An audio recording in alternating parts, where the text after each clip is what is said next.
All right, so last class we talked about four of the five major theories of motivation. Um, and, all of the different theories, kind of explain different motivated behaviors. Okay?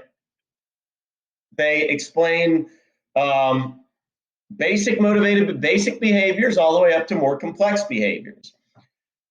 For two of them, kind of look at motivated behaviors that are innate and necessary for survival.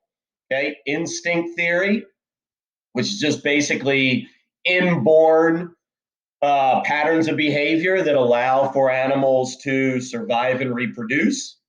Okay, and then drive reduction theory, which looks at how we are motivated to minimize any biological imbalance that we have. Okay, what is called a drive, how we're motivated to maintain homeostasis. When we're hungry, we're motivated to eat. When we're horny, we're motivated to have sex. When we're thirsty, we're motivated to drink water, all right, and so on and so forth. Okay, we talked about incentive theory, which looks at more of secondary motives, learned motives. Incentives are when we're motivated to do something because of some factor in the environment, either getting a reward for something, okay, or avoiding punishment. And then we also looked at optimal arousal theory, a cognitive theory that looks at what we are motivated to do to avoid boredom, okay, and to reach our optimal level of stress, excitement, arousal, alertness, whatever we want to call it. All right, now the final theory, and I'm not going to spend much time on it because it's pretty straightforward, and we've talked about it before. But Maslow's hierarchy of needs. Okay, Maslow's hierarchy of needs is a humanistic theory, meaning it's looking at basically motivation in terms of like personal growth, but it kind of encapsulates all of the theories. Now, does anybody know why is it's referred to as a hierarchy? What's the significance of it being called a hierarchy? What does that mean? What does that tell us about it? It basically says that not all needs and not all wants are created equal. Okay, that we have some needs that we're motivated to fulfill over others. So, more than anything else, we are motivated to fulfill, and before we can do anything else, before we're motivated to do anything else, we are motivated to fulfill our physiological needs. Okay, before anything else, right? We have to fulfill we got to eat, we got to drink. Okay, if we're hungry, if you're hungry or thirsty, you can't think about anything else. This is why schools offer free breakfast and free lunch, right? That's why CMS offers free breakfast to every single student in CMS. Because think about it, if you go home and you don't have any food, so you ate lunch at 11:30, you go home, you don't have any food, you don't eat dinner, you come to school, you don't have any breakfast, and then you're expected to sit in class and pay attention. Are you going to give a shit about what's going on in class? No, because you're focused on eating. So we got to fulfill these basic needs first. These are what are called, these are basic, these are called crap. These are what, shit. These are what are called deficiency needs, okay? Or they're basically just survival needs. Once we fulfill our physiological needs, okay, then we can move on to being safe. All right, we are going to if we have to choose between being safe and having food, we're going to choose that. All right, and then from there, all right, once we're safe, then once we feel safe, we can find belongingness. Okay, and then once we have love and acceptance, unconditional positive regard, then we can build on our esteem, our achievement, recognition. And then from there, once we hit all that, then we can hopefully try to get to the peak of what is called self-actualization, which is becoming the best version of yourself. Has anybody ever watched the show Lost? Anyone? Allison, you have? Okay. Anybody else watch Lost? You all are probably like I say all these things, and like nobody, like Lost is a great show. Okay, it was on like when I was in college, and it encapsulates the hierarchy of needs very, very well. But I don't know what it's on now, but if you can find it, watch it. Lost is awesome, except for the last season. The last season is not very good. Okay, but it's a great show. The problem with it, with the problem with this is there's not really any empirical, like there's no empirical evidence for it, meaning it's not really based by research, but there is truth to it. There are a lot of holes in it, but there is truth to it, and like the basics of it make sense.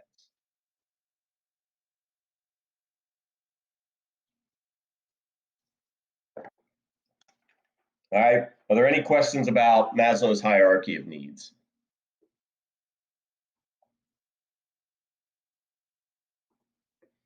All right, and then finally, so all of these different motivating factors can kind of fall into the two different categories of what's called intrinsic versus extrinsic motivation.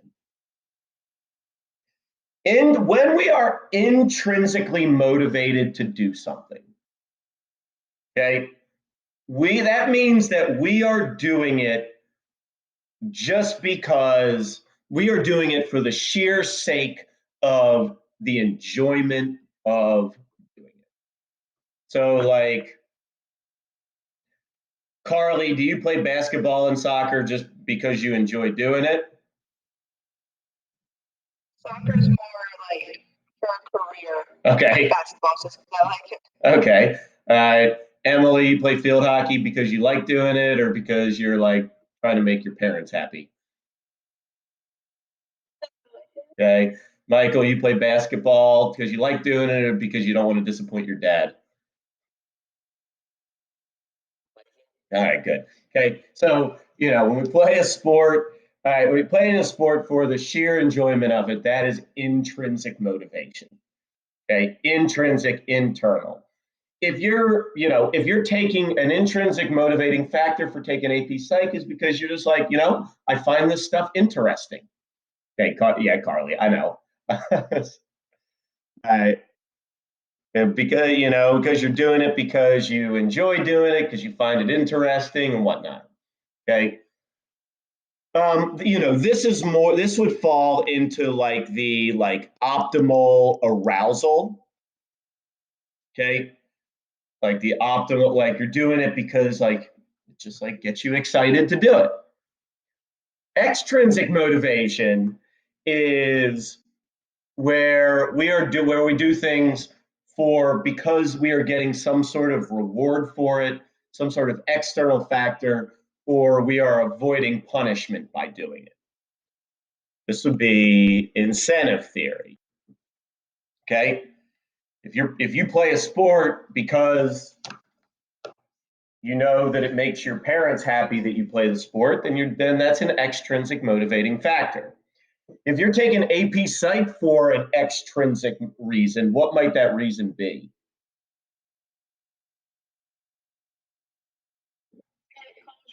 All right, to get college credit, okay,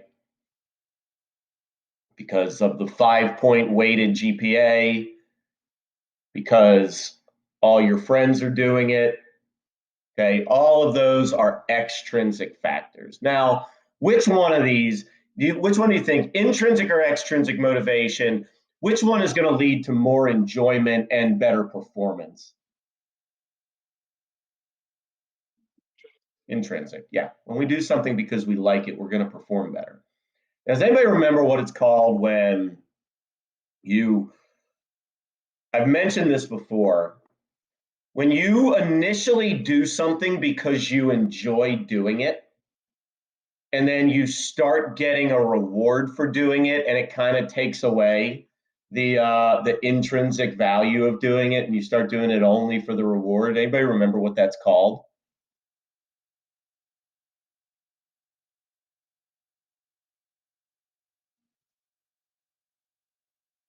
I've only mentioned it once. It's called the over justification effect. It's a type of operant. It's like operant conditioning, but it's called over justification.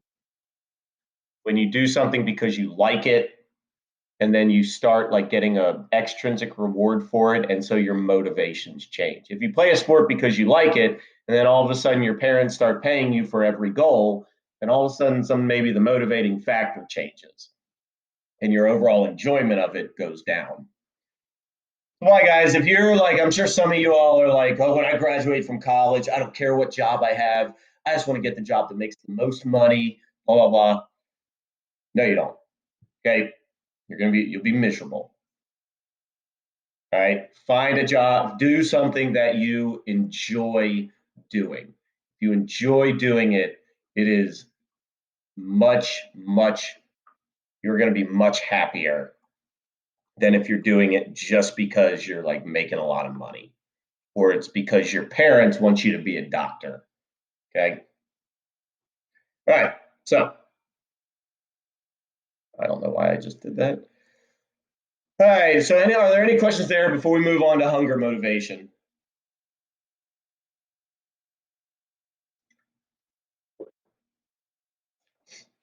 All right. So go ahead and pull up the second PowerPoint for today.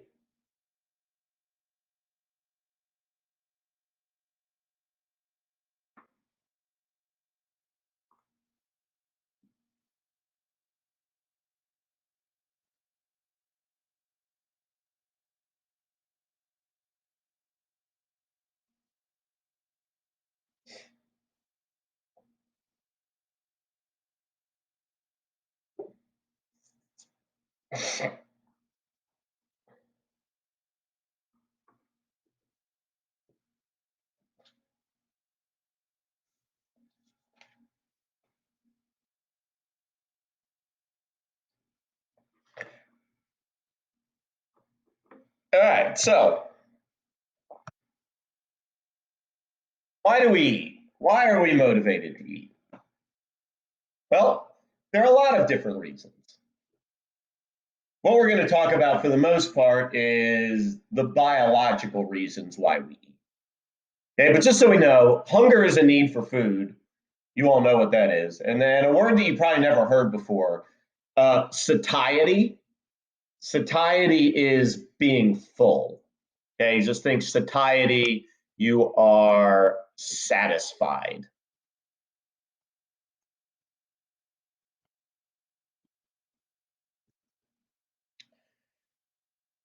But hunger is both physical and psychological. But what we're going to start off with is the physical, the biological part of hunger. The part of hunger that deals more with drive reduction theory. All right. Why, when we feel hunger, okay, what is happening in our body when we feel hunger? And as we know, when we have any one of these drives, when we are hungry, when we are thirsty, when we are cold, when we're tired, when we're sexually aroused, okay, that is really all that we can think of at that point. Okay. When you're hungry, there is nothing else that is on your mind. There's that Maslow's hierarchy of needs.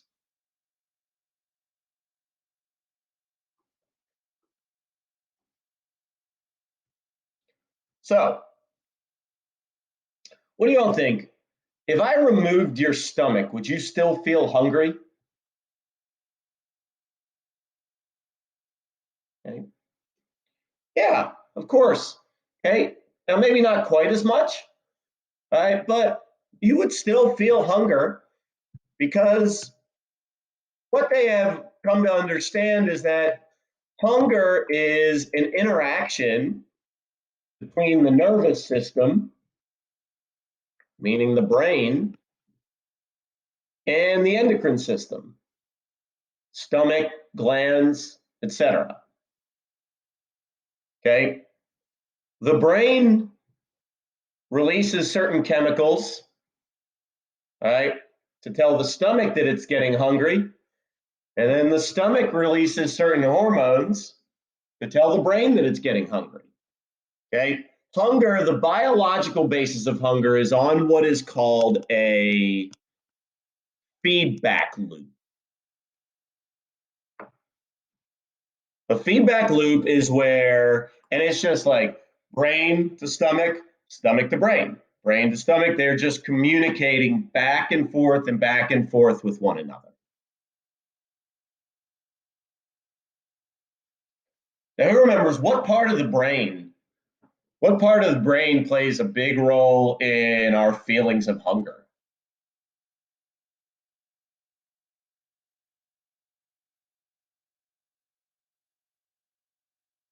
The 4 F's.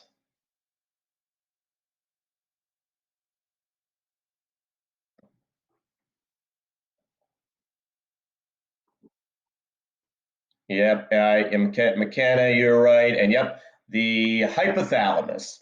Okay, the hypothalamus, that's the 4 F's, which is feeding, fighting, fleeing, and mating. All right, the hypothalamus plays a big role in sending feelings of hunger down to the endocrine system, because what in turn does the hypothalamus control?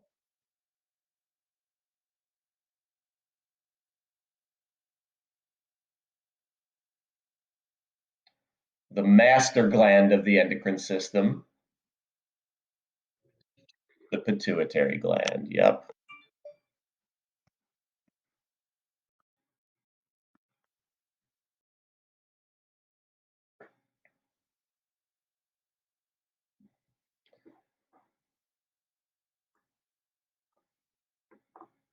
All right, so we understand this idea of a feedback loop. Stomach communicates with brain communicates with stomach, and so on and so forth. And when we're feeling full, it does that, and when we're feeling hungry, it does that. All right, so exactly what role does the exactly what do the hypothalamus and the endocrine system do? Okay, well, the hypothalamus, when our brain starts to feel hunger, whether it's because our brain is just hungry or because of psychological reasons, okay, our hypothalamus releases we're going to call it a neurotransmitter. It's actually what is called a neuropeptide, but I don't know the difference between a neuropeptide and a neurotransmitter. Somebody last class said it must have a peptide attached to it. It must, but I don't know what that even means. So, okay, the hypothalamus releases a neurotransmitter, what is called orexin. Okay, orexin is basically, it gives the on signal for any sort of obligatory, Kevin's just random. All right, all right, it basically gives the on signal for any sort of like drives. So when we're telling it, essentially what they say is like the orexin tells the body to do more. It tells it to eat. It tells it to have more sex. It tells it eat more, have more sex, stay up later. Okay. How often do you all, like, it's midnight and you just finished watching an episode of a TV show and it's like a Wednesday night and you're like, should I go to bed or should I watch another episode? And you're like, it's only 20 minutes. I can watch another episode. Okay. Yeah. That's orexin that does that. It's telling you, it's like in your ear, like, no, stay up. You want to stay up. Okay. You want to eat more.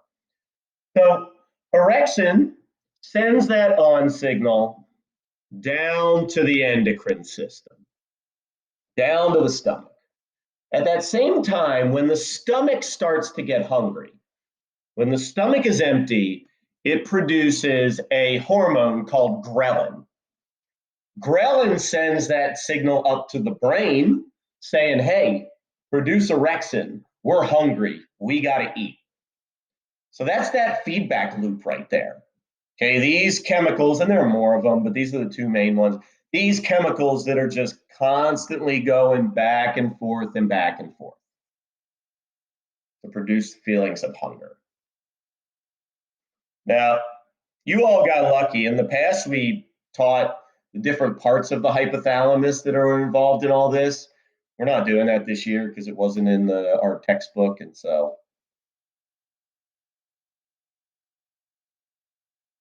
All right, now how about when we start to feel full?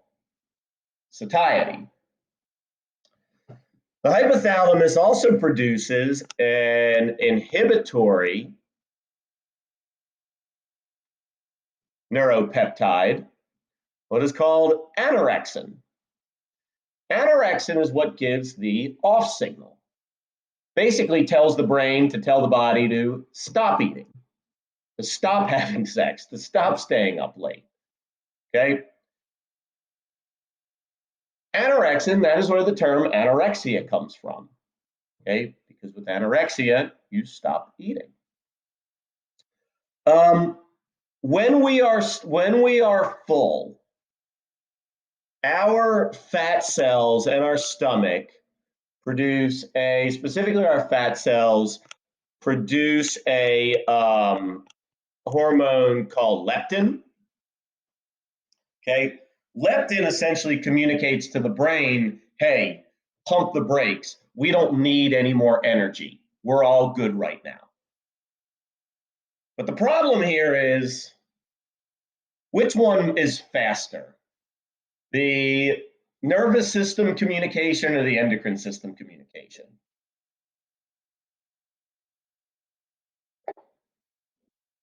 Nervous system, much faster.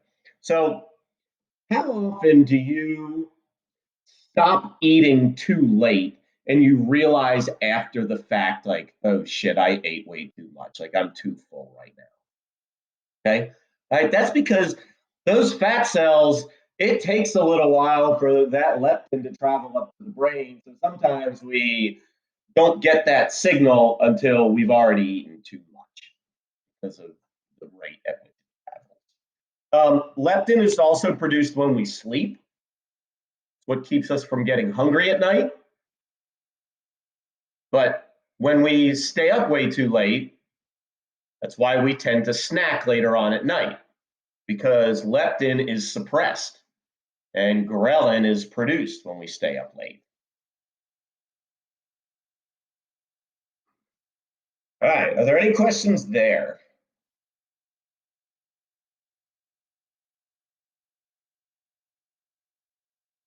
Okay. Just basically know, like ghrelin and leptin, I think are really the only two that you would probably need to know. They mentioned orexin in the textbook, but these are the two that they actually really.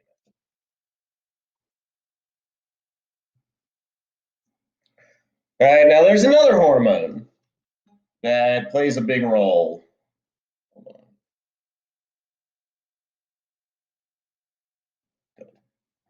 Okay. Another hormone that plays a big role in feelings of hunger and in regulating hunger. That hormone is insulin, okay, which I think most of us have heard of before.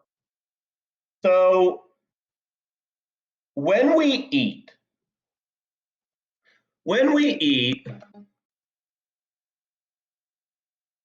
right, food puts glucose or blood sugar into our bloodstream. Okay.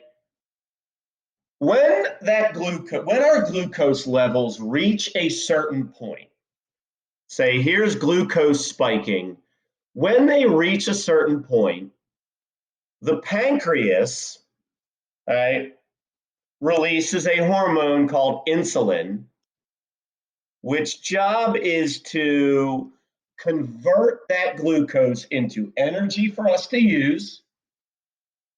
Right, so it converts a certain amount of it into energy, and then the rest of it converts into fat. Right, and once insulin is released, our glucose levels, insulin lowers our glucose levels.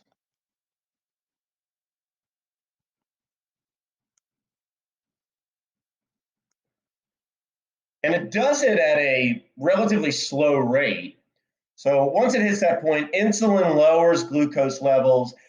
And then after a couple of hours, all right, is when your brain says, all right, we need more food, we need more glucose. And so you eat something again, releases insulin, lowers it back down. So with us, it lowers it relatively slowly so that hunger comes on slowly. With people with diabetes, their body doesn't produce insulin. And so what can happen with people with diabetes is they don't have that regulator. So if they eat too much sugar, they don't have the insulin to bring it down, and their glucose levels can spike and they can go into diabetic shock. Okay? But then also, insulin lowers it slowly. People with diabetes, if they don't take their insulin, their glucose levels can go from here to really low really quickly. And that's when they can go into a diabetic coma. That's why they have to take that insulin to keep their glucose levels regulated. So really just know that insulin converts glucose into energy and fat, lowers it, and once it hits a certain point, that's when we feel hungry again.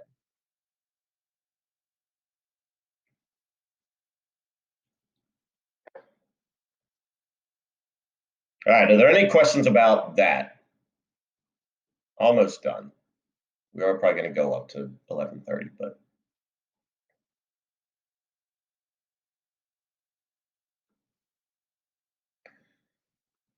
now, how about our genetics? Okay, we have our body chemistry and whatnot, but as we know, we are all kind of slaves to our genetics. Genetics are something that we cannot ever get away from.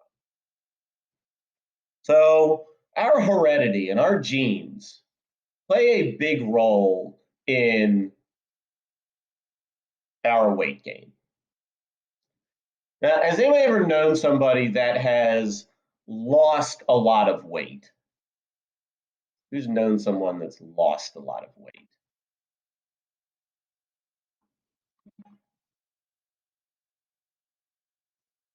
Anybody? Madhavan, okay. All right, those of you who've known somebody that have lost a lot of weight, were they able to keep the weight off?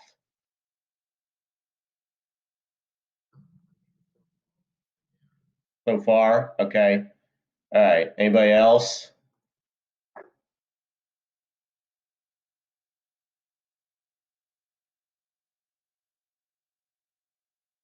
Okay. All right. Nobody else. Well, a lot of times what happens is when people lose weight, when they go on a diet and they lose a bunch of weight, okay, more often than not, they tend to gain it back unless they are really, really vigilant about it. Okay. This is partially due to something, a theory of weight gain and why we weigh what we do. Okay. What is called set point theory. Basically, set point theory says that our hormones and our brain and our genetics all work together to maintain a particular weight.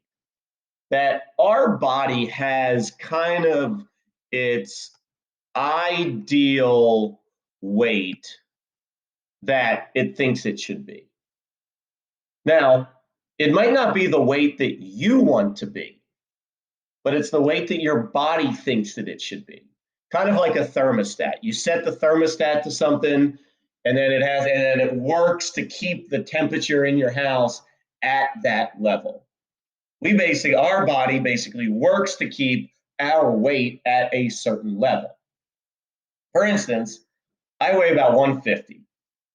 Okay. I've weighed 150 for probably about the last 12 years or so. I've gotten down to probably about 140 at times.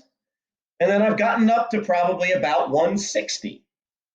But my genetics, like pretty much everybody, like my brother weighs one of my brothers is a little bit chubbier. Okay, but like my dad weighs about 155, 160. My brother weighs about 150. Okay, this is just the body type that I have. When I have gotten up to about 160, which is maybe when I'm being a little less active, once I start being active again, as long as I haven't been up at that weight for a while, I'll lose weight really fast.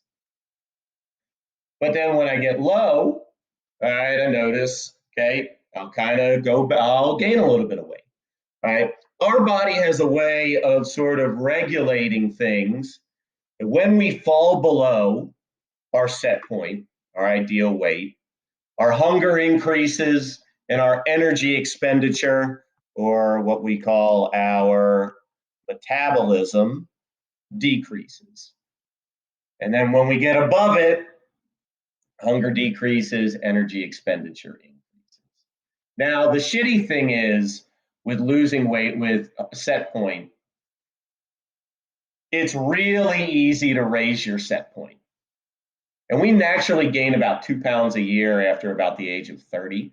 Okay, it's really easy to raise your set point, but it's really hard to lower your set point. You got to maintain a lower weight for a long time. Our body would prefer to be fat rather than skinny. And so when we gain weight, our body's like, all right, this is all right. When we lose weight, okay, it fights it.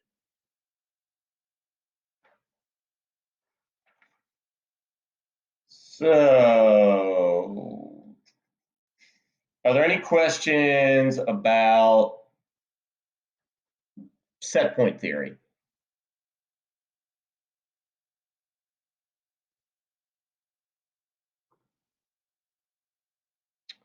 Okie dokie.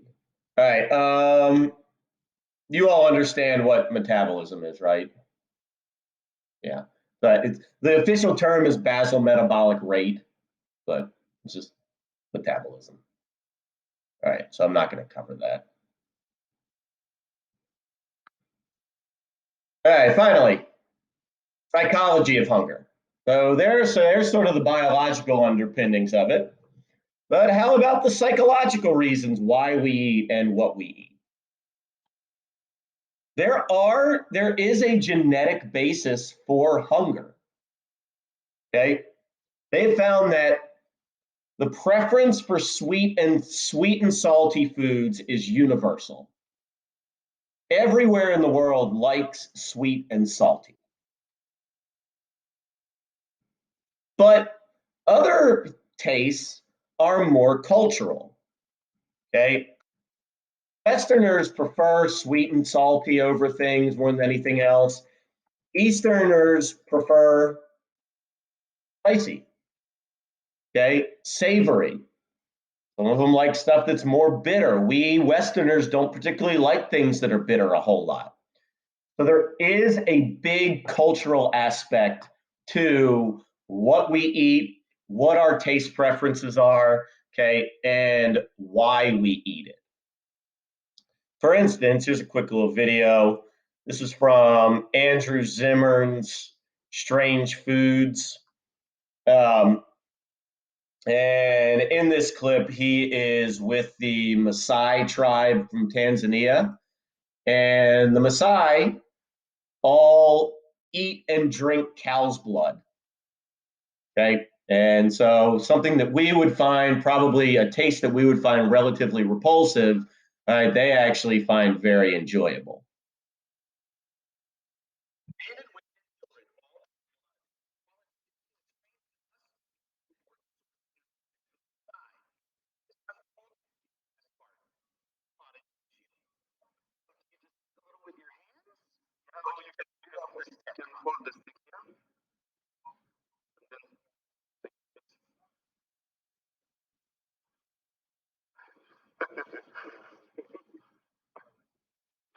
So that's interesting.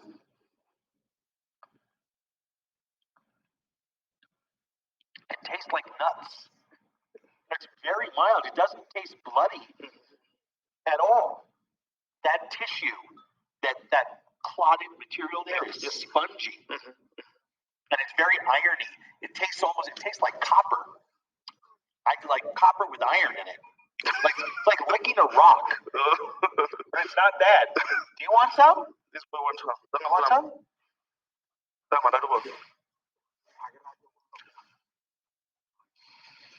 Wow. That's a very lucky kid. Yeah. Over the course of my years, Yes, this is more nurture than nature. So there is a genetic component. They found that every culture prefers sweet and salty, but based off of what they eat, what they have to eat, they also prefer other tastes. So the idea of eating something that tastes like a rock is not very appealing to us, right? But for the Maasai, they have to do it because they need the protein, but they don't want to kill the cows because they need the cows for for farming. And so that's why, and they have now they've been doing it for thousands of years, and so it might have become part of their genetic makeup, but it is environmental as well. So culture, mood. Okay, how many of y'all have ever noticed that when you're in a bad mood, you prefer you're sad about something and you just want to sit in bed and eat ice cream? Okay, I know that's like the stereotype with like girls just got broken up with and they just want like a tub of ice cream, but there is actually a psychological reason for that. When we're in a bad mood, when we're sad, we crave carbs. Okay, because carbs boost serotonin levels. Okay, which is mood neurotransmitter. Unfortunately, eating sweet foods triggers the release of insulin, which actually makes us hungrier faster. When we eat stuff that's sweet, we're more likely to be hungry again more recently. Familiarity with food. We obviously prefer. All animals prefer food that they are familiar with. Humans and animals are oftentimes what's called neophobic, which means we are afraid of new things. But so they've done research on this, and probably some of you all are really picky eaters, but kids are notoriously very picky eaters. And they know what they have found if you are trying to get a kid to eat something new that they have never eaten before, what should you give them with that food to make them more likely to eat it? Does anybody know? Something that little kids really like putting on stuff. Ketchup, yes. Okay, all right. They have found that when you give little kids ketchup, they are more likely to eat something. I think ketchup's disgusting. And I always thought it was disgusting when my friends would put ketchup on their mac and cheese. But because ketchup is such a familiar flavor and it actually has all 5 tastes in it, it makes kids more likely to eat something that they hadn't eaten before. And then also time of day. Okay, when we're back in school, we eat lunch at 10:30, but you're just like, all right, well, it's lunchtime. I better eat 3 pieces of pizza at 10:30 in the morning because it's lunchtime. Okay, or how many of you all if it's 7 o'clock, you're eating dinner no matter if you just had a meal an hour before that? Okay, just because it's dinner time. All right, yep, we're on that sort of schedule. All right, guys. So are there any questions about any of that?